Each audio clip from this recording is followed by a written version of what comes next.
everyone, and thank you for coming on to this webinar and joining me. If any of you don't know me and we've not spoken before, I'm Beth Laws and I'm a technical consultant here at Somerford Associates. What we're going to take a look at today is Varonis, and more specifically, we're going to be looking at data privilege and how this works. Just to take a quick look at what we're going through. Firstly, we're going to go through a brief overview of what we do at Somerford Associates and who we are. Just because some of you might not be familiar with us, we've got a brief overview of the Varonis Data Security Platform as a whole and what it does. I'm going to touch on a least privilege model and why it's important to be protecting and locking down your organisation's data. After that, I'm going to go through what data privilege is and how we can use it, and I'm going to also show you a quick demonstration of the data privilege interface itself, so you're able to see what the platform actually looks like.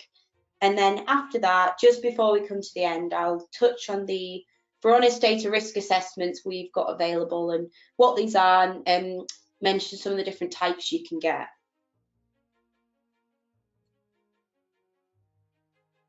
So who are Somerford Associates? So we're a leading provider of technology solutions and services, and we're also a certified platinum partner with Varonis.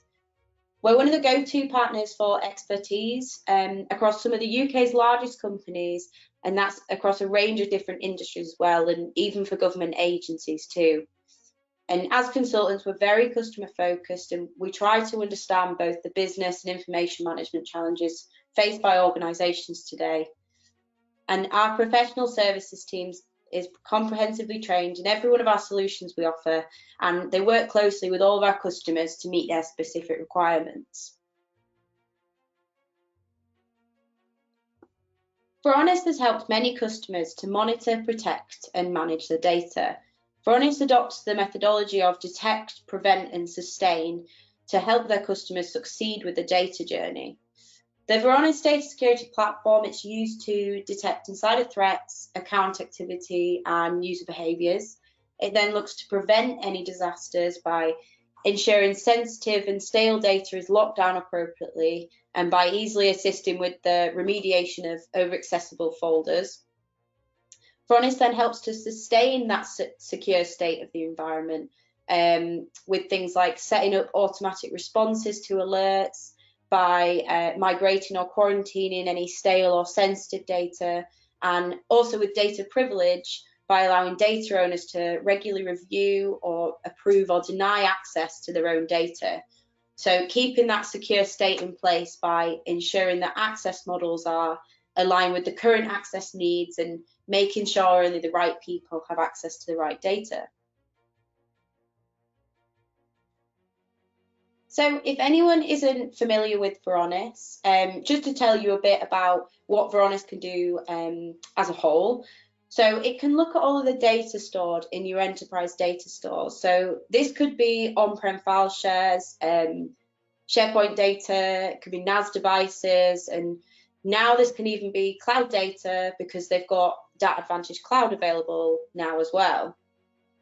So it takes a look at all this data, and the majority of what's stored in here is unstructured data. So your documents, spreadsheets and files that we don't know much about them, and we don't really know what's in them, and we don't really know who's accessing these. In addition, Varonis also looks at the infrastructure that helps to access all the information in these data stores. So taking information from Active Directory or Azure AD, for example, and so it's taking note of users and security groups in your environment.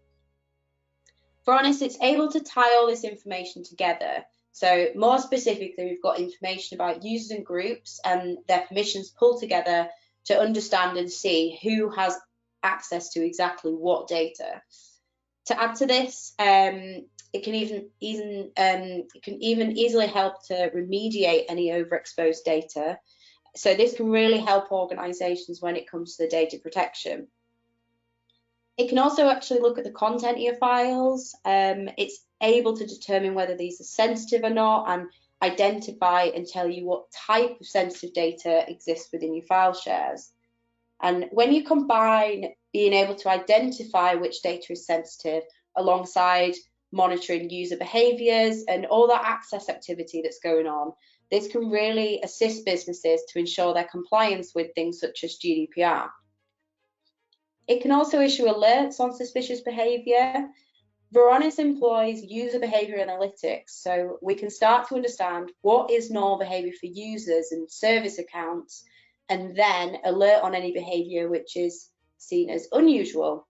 And since Varonis now offers their Edge module too, it can even look at perimeter telemetry, so watching things like DNS servers, web proxies, and VPN access. So that really helps with the threat detection and response times for organizations.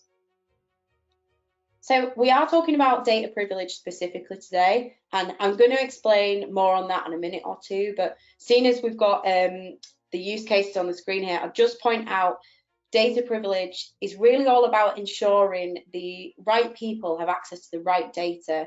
So the main areas it can assist organizations with is the data protection and compliance.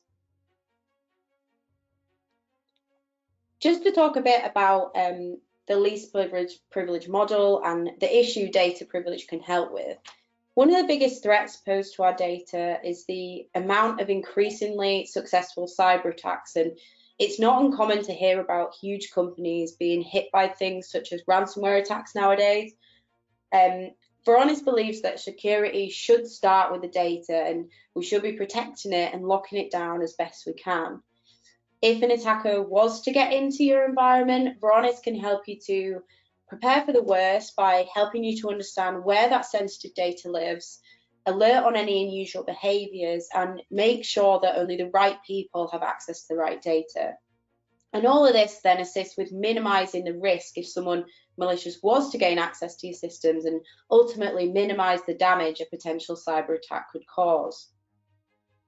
More often than not, organizations have overexposed data where open access has been configured.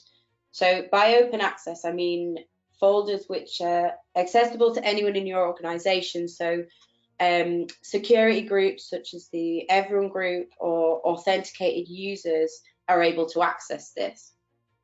And when data is exposed like this, it does pose a higher risk. For example, if a intruder were to gain access, then they would easily have access to this overexposed data, and an attacker would very easily be able to gain access to the sensitive data without even needing to try and escalate privileges. So this is why Varonis believes it's really important to be implementing and maintaining a least privilege model. So by least privilege model, we mean where users should only have access to the resources and files that they need to do their job and nothing else. To implement a least privilege model, it can cost a lot of money to maintain if companies, they don't have the right tools or appropriate tools for doing this. Organizations, they often have millions of folders that contain hundreds of millions of files, and usually it does fall under the IT team to, I guess, deal with managing the permissions to access these, and a massive amount of time can be spent doing so. According to Varonis, managing request tickets could cost many businesses up to $180,000 a year. What usually happens to request access in a company is usually companies, so a user would raise an IT ticket, and then this IT ticket would then be picked up by an IT help desk employee. Then that IT employee would then have to go speak to the appropriate manager of that person to understand, you know, does this person really need access to this folder? Just because IT might actually have no idea who this person is and why they need to access this folder. And then, you know, once they've got that approval from the manager, then IT would usually add this user to the required security group for them to access this data. And, you know, it's quite often that IT doesn't have all the information or context they need to make the decisions about who should be accessing each folder, and, you know, do they actually need their permissions changing? And because of this, the default option is often to grant access to folders at departmental level, which can then lead to many employees having access to data, and they don't actually need this, and it could actually be violating regulations such as GDPR. Often as well, this way of requesting access does come with a time delay, because it could be the case that you have to wait a few days for IT to actually take a look at that IT request, and if there's work that needs to be done, that's not really ideal. So now we're going to take a look at data privilege more specifically. It's here to help ensure compliance and help enforce a least privilege model by giving power to the managers to assess and manage who has access to their data and control this without that need for IT's assistance. Just to clarify, data privilege is part of the Varonis Data Security Platform, so essentially a module that you can purchase with the data security platform, and it can really help with taking away this workload of approving all these IT tickets and passing that over to the managers who actually manage the data within those files and directories. It comes with its own interface, which is actually really easy to use, and I'll be showing you a quick look at this towards the end of the webinar. So this is used by employees to raise requests to access data themselves, and also used by the data owners, who are often departmental managers, who go ahead and approve these requests to take that workload away from the IT department, which then, that allows IT guys to focus their attention on the more important tasks. Data privilege gives data owners and the appropriate decision makers the ability to approve or decline any new requests to have access to their folders. Employees can request access to specific folders or groups, or even SharePoint sites, by submitting a request, as you can see on the slide here.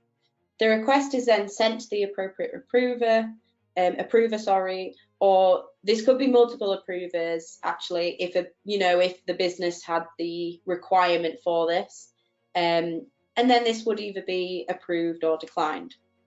So as an example, we could say we have Melissa, who could be a HR advisor, and she might need access to the HR bonus folder as she's a member of the team who will be working on processing the company's bonuses that year.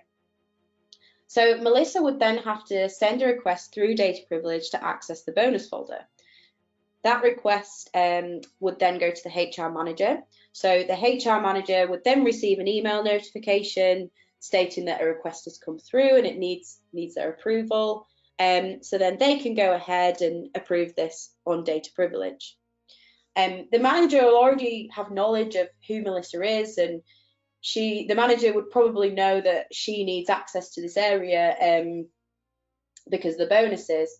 So because the HR manager already knows the context of this request, it speeds up the access request process and takes away that burden from IT.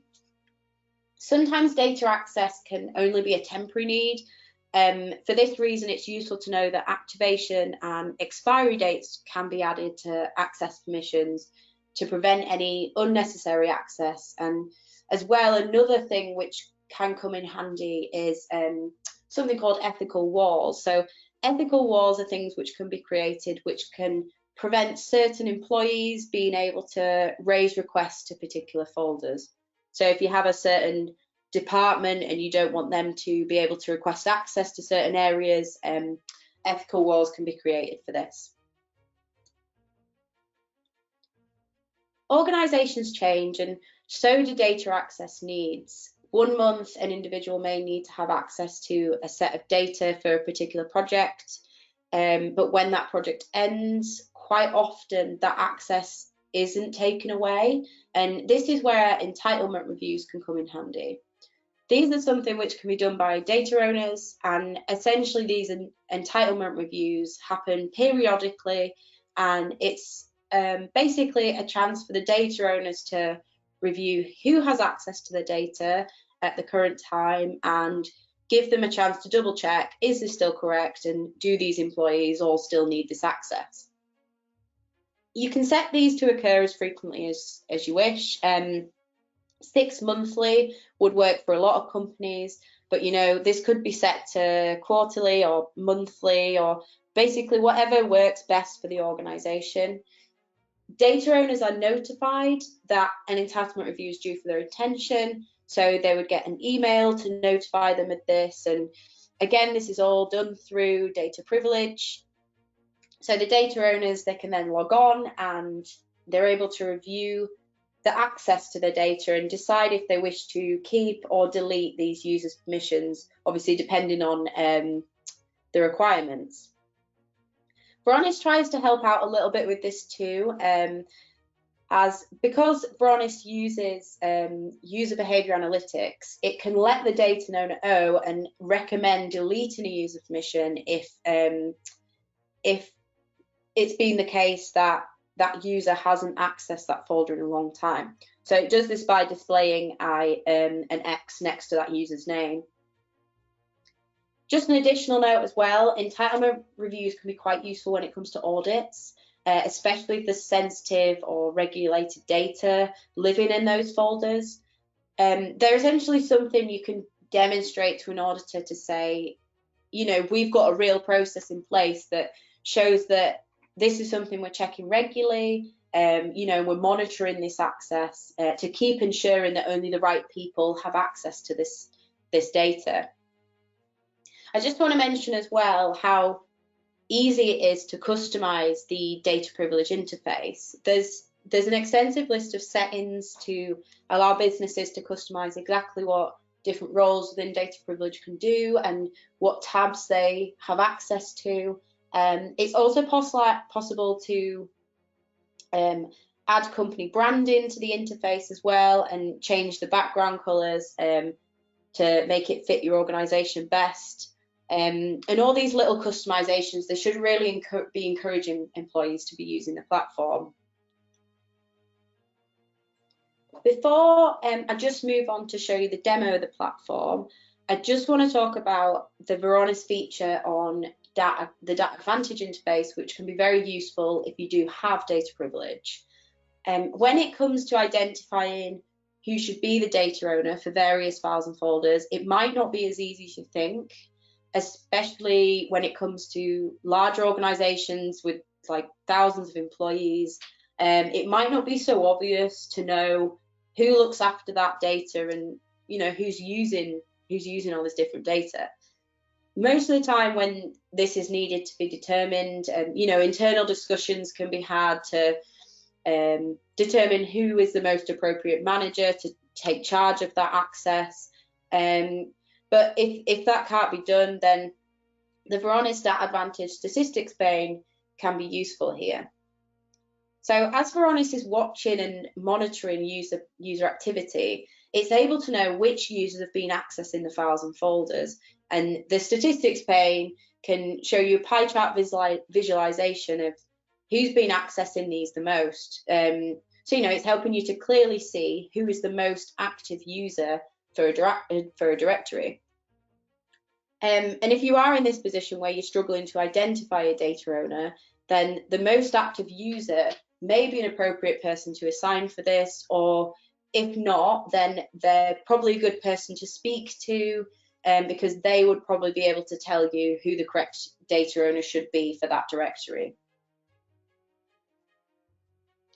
So I'm just going to take you through a very brief demonstration of the Varonis Data Privilege interface, and just to show you how intuitive it is to use. So let me just bring up my demo. Just give me a moment. So hopefully you guys should be able to see the demo platform on the screen now. What I've got up here is the self-service data privilege interface. This is what will be used by your employees who wish to request access to a folder or group. When you first open it up, it lands on this summary page, which you can see here, which basically would tell us normally the status of any requests you've put in. You'd be able to see them here.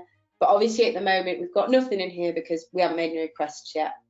You can see there's various tabs on the left here. that you can click on. And if you're wanting to make a request to access the folder, we would click here on the Permissions Request tab.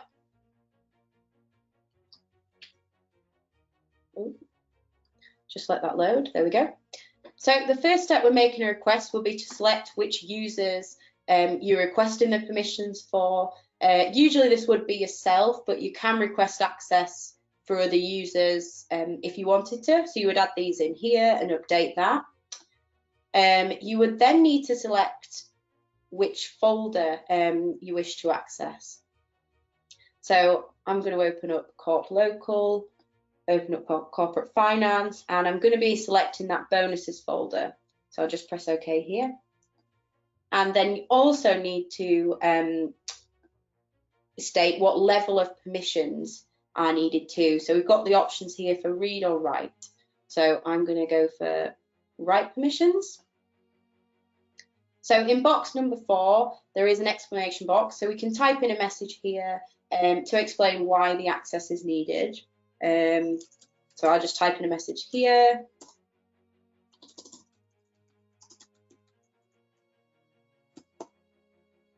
Just type that in. And you can see below as well, there are a couple of extra options if you needed to add an expiry date for the access or specify a day for the access to go live. And then if not, we can go ahead and submit this here. And then this would send this request off to the appropriate approver. So just let that submit.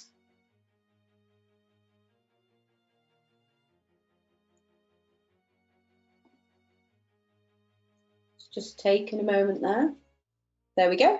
So you can see that the request has been successfully submitted. So what I'm going to do now is I'm going to take a look at the data owner's account, so you can see what it looks like from a data owner's point of view. So I'll just open this here. So this is going to bring up Eric Adler's account. So Eric Adler is a data owner.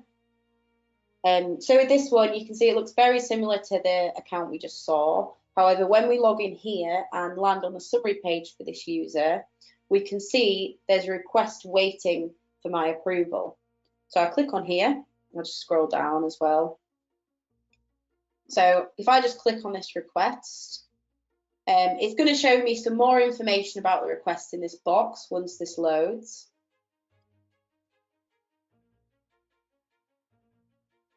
So you can see we've got some more information, such as the exact path of the folder. You can also see that it lets me know if there's any sensitive information in that folder. So PII, CCPA has been detected in here.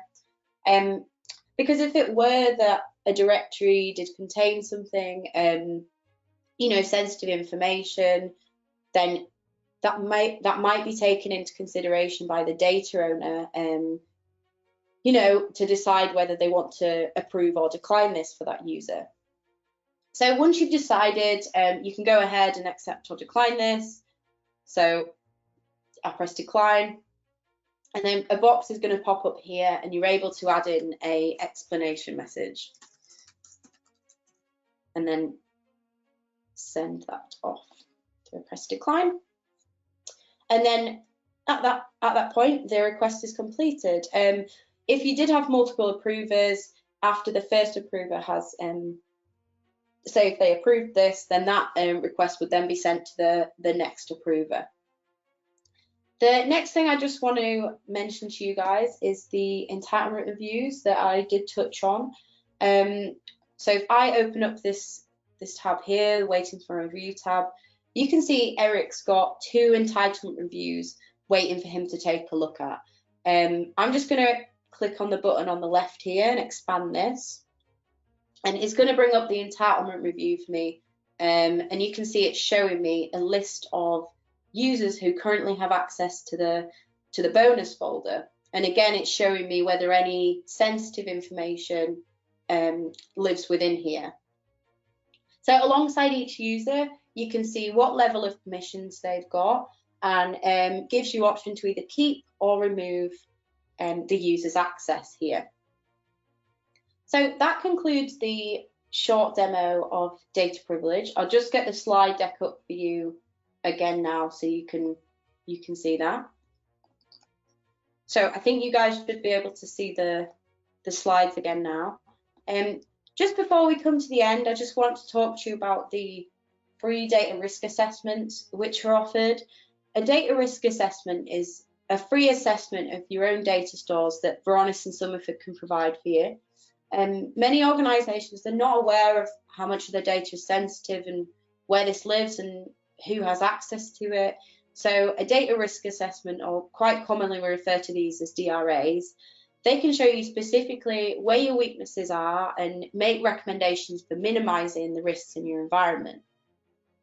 The assessment comes with a report which highlights things such as where you've got excessive open access, in particular where those files and folders contain sensitive information. It gives you information about Active Directory vulnerabilities, such as things like accounts with passwords that don't expire, or information about stale data in your environment. And all this is coupled together with statistics, so you can gauge the severity of the risk within your environment as well. You can see on the screen here we've got some example report. There are some specific types of risk assessments available, which means the report you receive will be more tailored to those different areas. Which one you choose just completely depends on where you feel most at risk and what your priorities are for your business. You can see in the list here, we've got things such as a specific compliance assessment. You know, if perhaps GDPR is a really big concern for your organization, or even Microsoft 365 assessment if, you know, your business uses 365 and Teams really heavily. So as I mentioned, the assessment is entirely free. It's really easy to get set up as well. Usually this takes less than 2 hours to get this set up for you, and Varonis is normally installed for around 30 days just to give it time to watch your environment for the DRA. Throughout this time, though, you have access to the Varonis incident response team as well. So if any real-life attack crops up within that time period, Varonis will actually work with you to recognise and remediate any real attack. So if you are interested in Varonis, it makes sense to take advantage of getting one of these free data risk assessments. If you do think you could be interested, you can head to our website and you'll be able to register for a DRA there. Or you can always drop us an email at marketing@somerfordassociates.com. That does bring us to the end of the webinar. Hopefully most of you found this useful and you've got an understanding of how data privilege can help with protecting your data and making sure that only the right people are accessing that data. Please feel free to get in touch with us if you have any questions about data privilege at all, or if you have any other questions about Varonis. So you can send us an email at info@somerfordassociates.com. Thank you very much, everyone.